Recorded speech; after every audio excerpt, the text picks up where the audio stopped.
Cockroach জনতা পার্টির আন্দোলনে বেকায়দায় মোদী সরকার। প্রশ্ন ফাঁসকে কেন্দ্র করে ভারত জুড়ে তীব্র ক্ষোভ ছড়িয়ে পড়েছে। অনেকে ভারতের এই আন্দোলনকে বাংলাদেশের জুলাই আন্দোলনের সঙ্গে তুলনা করছেন। বাংলাদেশে যেভাবে শিক্ষার্থীদের ওপর দমনপীড়ন চালানো হয়েছে, অনেকটা তেমনই ঘটছে নয়াদিল্লিতে। পুলিশ শিক্ষার্থীদের ওপর ব্যাপক লাঠিচার্জ করছে, বিভিন্ন স্থানে ইন্টারনেট বন্ধ করে দেওয়া হয়েছে, শিক্ষার্থীরা অনড় দাঁড়িয়ে লাঠির বাড়ি খাচ্ছে। পুলিশকে আহ্বান জানাচ্ছে আরও মারবার জন্য। মনে হচ্ছে 2024-এর বাংলাদেশের ঘটনারই পুনরাবৃত্তি ঘটছে। আর এসব কারণেই ককরোচ জনতা পার্টির আন্দোলনকে অনেকে বাংলাদেশের জুলাই অভ্যুত্থানের সঙ্গে তুলনা করছেন। বাংলাদেশের জুলাই অভ্যুত্থানে সাবেক প্রধানমন্ত্রী শেখ হাসিনার 15 বছরের শাসনের অবসান হয়। এখন দেখার বিষয় ভারতের বর্তমান ছাত্র আন্দোলন মোদী সরকারের পতন ঘটাতে পারে কিনা।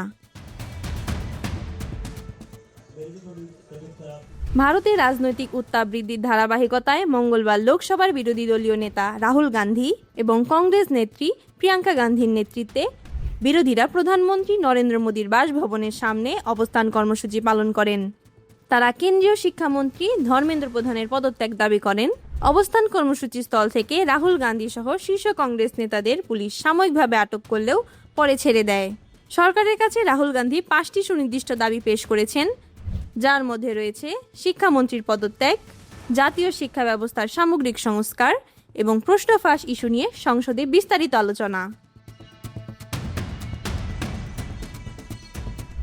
তবে কংগ্রেসের এই অবস্থানকে আক্রমণ করে পাল্টা মন্তব্য করেছেন কেন্দ্রীয় মন্ত্রী জেপি নাড্ডা। বুধবার তিনি অভিযোগ করেন যে রাহুল গান্ধী রাজনৈতিক স্বার্থে বেছে বেছে ক্ষোভ প্রকাশ করছেন। নাড্ডার দাবি, কংগ্রেস বা তাদের মিত্র দল শাসিত রাজ্যগুলোতে যখন প্রশ্ন ফাঁসের ঘটনা ঘটেছে, তখন রাহুল গান্ধী নীরব ভূমিকা পালন করেছেন। রাজনৈতিক বিতর্কের ঊর্ধ্বে উঠে সাধারণ শিক্ষার্থী ও সাধারণ মানুষও স্বতঃস্ফূর্তভাবে এই আন্দোলনে যোগ দিচ্ছেন। দিল্লিতে সরজমিনে আন্দোলনে অংশ নেওয়া উমেশা নামের এক কিশোরী জানায়, নিজের ও দেশের শিশুদের সুরক্ষিত ভবিষ্যতের স্বার্থেই সে পরিবারের সঙ্গে যন্তর মন্তরের বিক্ষোভে এসেছে। আন্দোলনকারী আরেক তরুণী আশিস বলেন, আমাদের মূল লক্ষ্য হল শিক্ষামন্ত্রীর পদত্যাগ, সরকারের জবাবদিহি নিশ্চিত করা এবং উদ্ভূত সংকট মোকাবেলায় শিক্ষার্থীদের সঙ্গে খোলামেলা আলোচনা।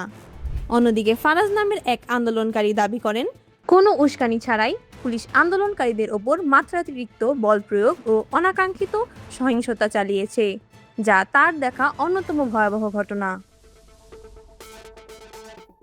উল্লেখ্য, এই আন্দোলনের প্রতি ইতোমধ্যেই সংহতি প্রকাশ করেছেন বলিউড সুপারস্টার সালমান খান সহ একাধিক বিশিষ্ট সাংস্কৃতিক ব্যক্তিত্ব।